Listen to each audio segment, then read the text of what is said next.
Lastly, anger, revenge, and justice. Scripture recognizes that people will experience genuine wrongdoing, but it repeatedly warns against taking personal revenge. Romans 12:19 says, "Do not take revenge and leave vengeance to God." That doesn't mean injustice doesn't matter. Scripture takes justice extremely seriously. It means that the desire for justice has to be separated from the desire to personally destroy the person who hurt us. Even when someone has genuinely done wrong, hatred can become another form of bondage. Patience sometimes means allowing God to handle what we desperately want to handle ourselves. And now we can continue with everything. I had verses that I forgot to read throughout all that, so I want to catch that up. So, and eventually I have to return to Scripture.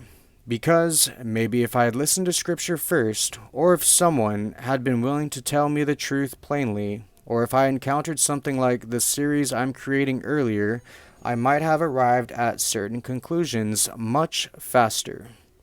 And that's part of what patience in love has meant for me. I wanted to make sure I had the meat to supply for another person. I didn't want to merely have enough. I wanted to be able to provide. When I imagined myself being with a beautiful woman, the peak version of the type of one that I imagined being with, I sometimes thought, she's probably used to dating someone who can give her a lot more than I can right now. I know there are women who don't care about material things. I know there are women who simply want companionship, love, loyalty, and someone who is present. I know that.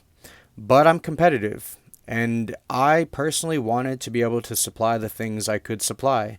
Not because I believe a woman can be bought, but because I wanted to become capable. There was also a question of time. How young did I want to be when I met someone?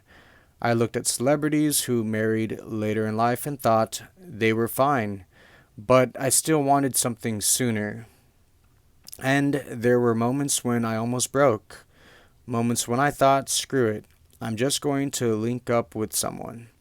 Maybe I'd sleep with someone. Maybe I'd experience what it felt like. Maybe I'd get the desire out of my system. And then I'd deal with the consequences later. But then I'd think, what would God think if I'm deliberately throwing myself into lust?